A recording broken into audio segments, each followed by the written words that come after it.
Welcome to Cheat Code Nutrition, the podcast where science meets strategy to help you decode your body and unlock next level health. I'm your host, Ellie Young, functional nutrition practitioner and genetic testing nerd, here to guide you through the real root causes of fatigue, stubborn weight, hormonal chaos, and mystery symptoms the traditional system shrugs off. Whether you're optimizing for longevity, performance, or just want to feel like yourself again, you're in the right place. Around here, we don't guess, we test. We use functional lab work, genetic nutrition, and a no BS approach to precision wellness that works with your body, not against it. If you're ready to ditch the one size fits all protocols and start working with your actual blueprint, this is your cheat code. Let's get into it. You know that moment when you buy the course, the supplement, the coaching package, and you think, this is it. This is the thing that's finally going to fix me. Yeah, I've had about 37 of those. But what I've learned the hard way is that information does not equal transformation. And if you've ever felt like you know what to do, but you still aren't doing it, you're not broken, you are human. Hi, everyone, and welcome back to Cheat Code Nutrition. I'm so glad you're here. So let's get into it. The gap between knowing and doing. We are sold on transformation, the before and after, the testimonials, the shiny end result. But what we're rarely taught is how to build the bridge between what we know and what we actually embody. That bridge, it's called behavior change, and it's messy and nonlinear. And it's why quick fixes are so seductive, because somewhere deep down, we know that real change is hard. It asks something of us. So we're always looking for that shortcut, that too good to be true quick fix, that wonder pill or tonic, right? Cortisol cocktail, anybody on Instagram? And outside of those remedies, we're also looking for someone to just tell us what to do, tell us the answer. But what I've learned is you can still know everything about your hormones, your gut, your macros, your mindset. But if your habits, attention, and nervous system aren't on board, nothing sticks. So I have been obsessed with finding the answers. It's been driving me my entire life. For years, I've chased solutions. I was constantly researching, tweaking, buying the next thing. I wanted the protocol to save me. And if it didn't work, I blamed myself. I am this way because things haven't traditionally worked for me. I think I've shared a number of times before that I am an athlete. I'm a hardcore athlete. I played Division I college soccer. I also played super competitive tennis growing up. I was a state champion. Um, and yet I never fully looked the part of like that ripped athlete. I've always carried weight. I've always been sturdy. I have cellulite. I just tend to carry a lot of weight and I gain weight really easily and I'm super weight loss resistant. And I didn't understand putting in all the effort that I did, all of the exercise, the diet. I have eaten clean my entire adult life. I've tried everything under the sun. And then I have friends who barely do a thing, right? And everything works for them. And I'm just like, man, what am I doing wrong? And I harbored a lot of shame. I thought, okay, maybe I'm not trying hard enough.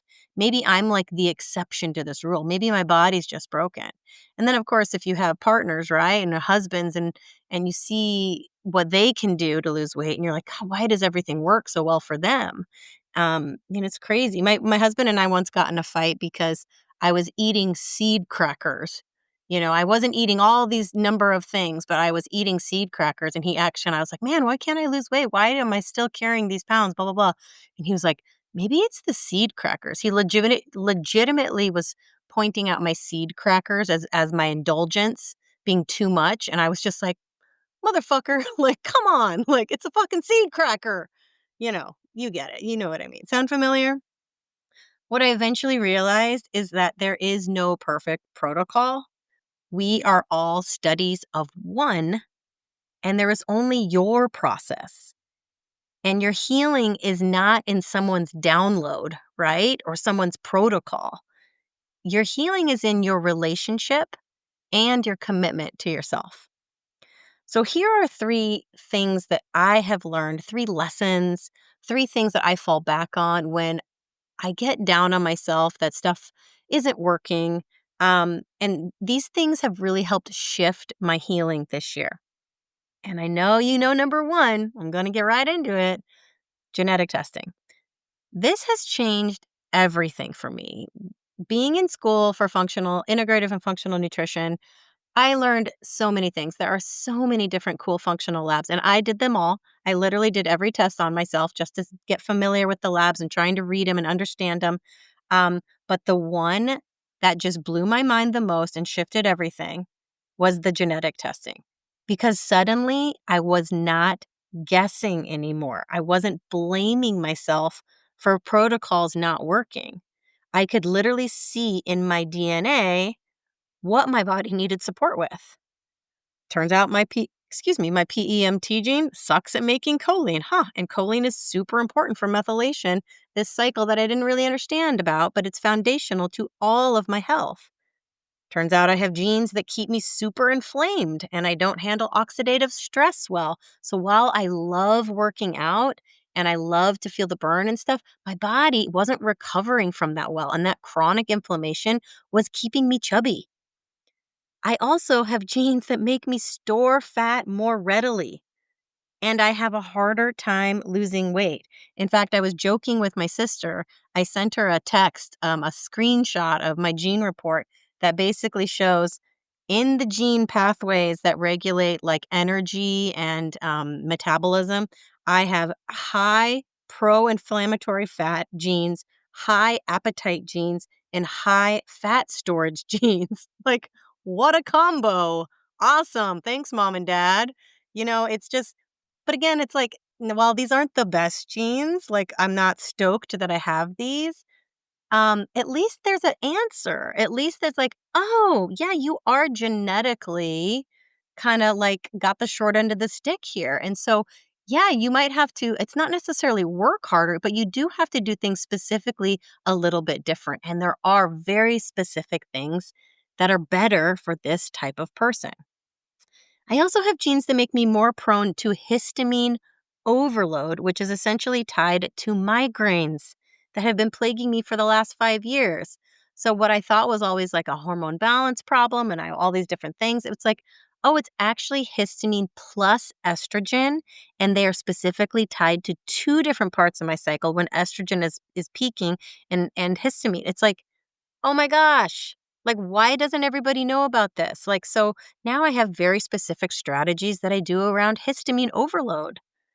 So, again, while I'd love to have better genes, I now know this has nothing to do with my effort or me getting it wrong. It's my genes, and I now can precisely support them. I know I'm not lazy, and I'm just wired to work a little differently. And this has given me permission to stop chasing other people's routines and start crafting my own based on my biology. And I feel so much more empowered and I feel so much more confident because it's like, yeah, this is how I'm built. This is what I have to do. And it might be harder than what someone else has to do, and that's okay. I'm okay with hard as long as I know it's right for me. I'm okay putting in the work as long as I know it's going to work, as long as I can trust that it's going to be right for me. That's a big unlock. That's a huge, powerful unlock that came from genetic testing. That's why I recommend it to everyone, and it's why I'm specializing in it because I 100% think this is exactly where you should be starting before you do anything else. Again, granted, after this, we're going to know where to look at and if we need to do more follow-up functional labs, but we start with the genes because your genes aren't going to change. This is what you're working with, and this is what we can fine tune. Any other approach you're going to do for wellness, you got to start with the genes first. All right, number 2, I go back to honoring my cycle and perimenopause. This is a game changer and it's an uncomfortable one. It's like I'm stopping expecting myself to feel the same every day. While I have coached cycle syncing for a really long time and understand my hormones, I still get frustrated when I'm not hormonally ideal, you know? Motivation, cravings, mood, energy. My weight It all fluctuates all month long. And instead of fighting it, I have to continue to continue to remind myself to ride the wave. Perimenopause is not a straight line. It is a moving target. Your hormones are shifting dramatically. But when I understand it, I can respond with compassion instead of critique. It's not forever, but how I support myself through it, how I talk to myself in the mirror, that matters. So I saw this graph the other day on Dr. Mary Claire Haver. She's the author of the Menopause. Oh my God, Menopause Fix. Oh my gosh, you got to know Dr. Mary Claire Haver. She's huge. She's one of the biggest voices on menopause out there right now. Um, anyway, she had a graph that she was showing on her Instagram that basically showed this big hill that all of these problems rise and fall in the years right before our last period and just after. So basically, everything's running along smoothly. And as we approach, as perimenopause starts, all of these issues like weight gain, sleep issues, mental health issues, all sorts of things, all of a sudden they just start to rise all in tandem, all at the same time. And then they peak right around, menopause. And then in the years after, they start to decline as the hormones again level out and they're gone. And it's like, oh, so it's coming like this. This is all part of it. And the good news is that we know so much more about how these systems, about how contingent these systems are. And I mean, what am I trying to say here? How oh my why can't I say this? How our hormones are impacting these systems. Like our hormones are so critical and that it's impacting so many different things. Your sleep, your mood, your mental health. And we know more than ever now how to supplement it, how to treat it. Nobody is going to gaslight you anymore. If you are on Instagram, if you are listening to this podcast, we all know this is happening and nobody's going to gaslight you. There is nothing but support out there now, especially if you're listening to me. And a side note, if you want the top strategies for perimenopause, it all comes back down to a couple foundational things. Sleep. You got to get good sleep. And I know that's a chicken or the egg thing because your hormones are kind of wrecking your sleep. But prioritizing sleep is number one. Blood sugar management. Nutrition is really critical, but managing your blood sugar, it doesn't mean you just have to never eat a carb again. It means you got to up your fiber. You got to eat in a certain order of operation. Start with your fiber, then your protein and healthy fats, and then your carbohydrate. This will slow the spike of any blood sugar. Movement's going to be critical. You don't have to be like running marathons, you're doing HIIT classes, but moving daily and moving not just once a day for like an hour, moving periodically throughout the day is critical. Stress management, easier said than done. I get it. And the thing is, like a lot of times, if you're like me, I don't feel like I am stressed, but my body is experiencing stress. And so, again, this goes back to my genes. My genes are like, I am highly inflamed and processing a lot of oxidative stress, even when I feel like I just did a normal thing, right? So I need to really prioritize my recovery and the supplements I take for stress, a lot of omega-3s, a lot of turmeric. Um, and my favorite, the best thing you can do for yourself in perimenopause, cut that alcohol. Alcohol is sabotaging every single one of these other priorities. If you literally cut alcohol, you are going to be doing yourself a massive, game-changing favor. All right, I digress. Back to number 3. This is a mindset. Nourish over diet. This one right here. This is the reframe I didn't know I needed for years. I spent years dieting, restricting, telling myself I was good if I ate less, if I wasn't bloated. Now all I think about is nutrients, not numbers. Food isn't just calories, it's information. It's messengers telling your body to build neurotransmitters, regulate inflammation, to balance hormones. It literally has the power to turn genes on or off. So, despite having fat kid genes like I do that make you more prone to being overweight, given the right inputs, I can turn these genes off and live a perfectly healthy life. I was, again, joking with my sister who's built a lot like me. I was like, imagine if I wasn't so like into exercise and healthy eating. Like, what I might very well be built very differently. My dad is obese. My dad is probably 100 pounds overweight. We got him on Ozempic this past year, and he's lost about 40 pounds. And it's been a massive improvement for him. But I think that could have happened to me had I not been such an athlete my whole life and been so obsessed with, healthy eating and healthy living. Like, I think given the standard American diet and not exercising a lot, I would have definitely been obese given my genes. So again, this is just showing that like I have overcome my genes by doing all these different things. And yes, it's been an uphill battle. And yes, I've had to work very hard. But now that I know this information, I can fine tune my approach so much more, and it's really coming down to um, intermittent fasting for me, blood sugar management for me, um, a couple other key things. But again, it's so different for every single person. So I don't want to share too much about what I'm doing because again, it's not going to be what's best for you. But basically, when I started seeing food as a healing partner instead of an enemy, I finally started to feel safe in my body again. I finally started to trust myself. I hated thinking like, "Oh, I want to eat this thing, but is it going to is this how I'm going to stay the skinniest?" And always trying to find shortcuts, always trying to find tricks, right? I was never thinking about nutrients. I was never actually thinking about, "Oh my gosh, my body needs this to make hormones. My body needs this to make protein." Right? Only in the last couple years has protein become such a big deal for women in particular, right? And then fiber's having a moment, right?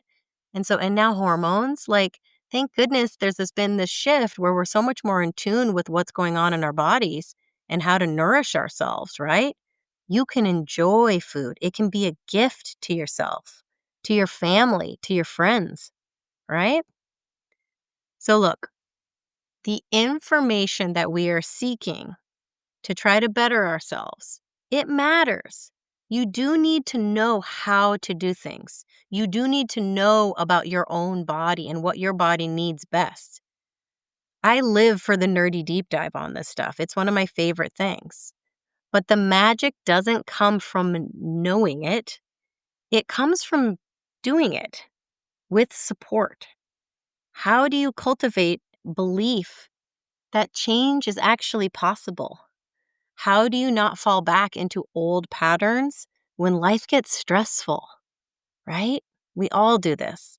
How do you forgive yourself when you do mess up and you fall off the wagon and you fall back into, patterns that aren't healthy for you? We are works in progress. And when we're finally working with good information, we still have to be kind to ourselves. We have to be patient. We have to believe and know that lasting change, it takes time. There are no quick fixes.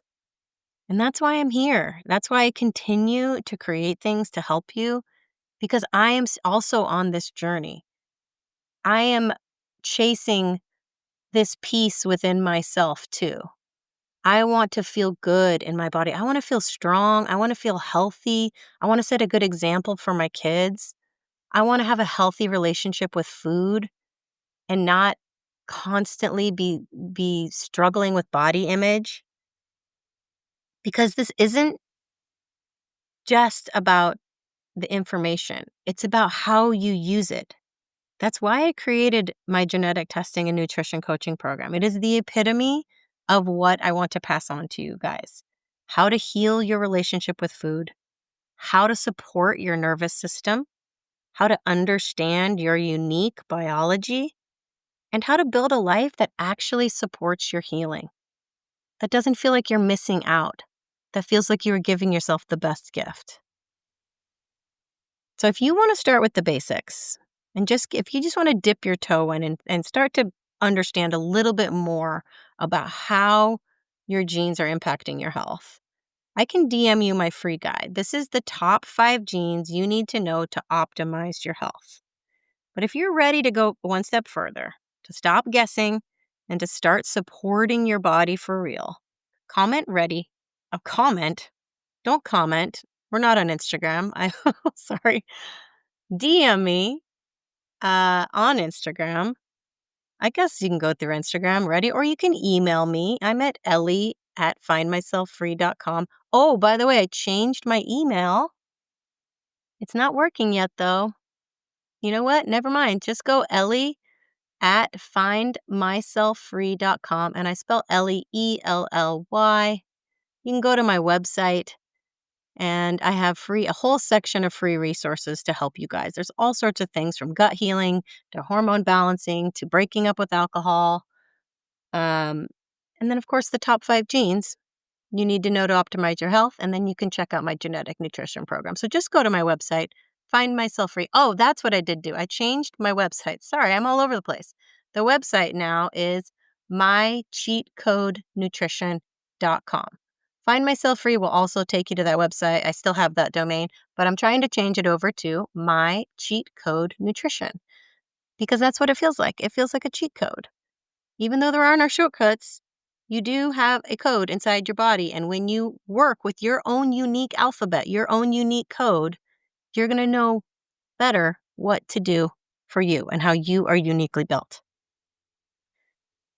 You need a process that actually works for you. Not all the hotties on Instagram, for you and your body. So as always, I am with you.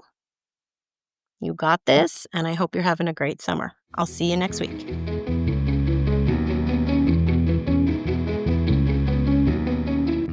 Thanks for tuning in to Cheat Code Nutrition.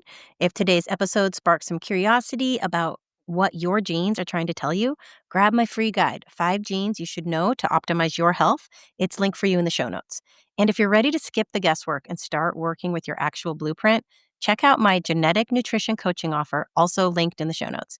Your next level of health might just be one test away. Until next time, stay curious, stay nourished, and don't forget, your body's not broken. It just speaks a different language. Let's learn to speak it fluently.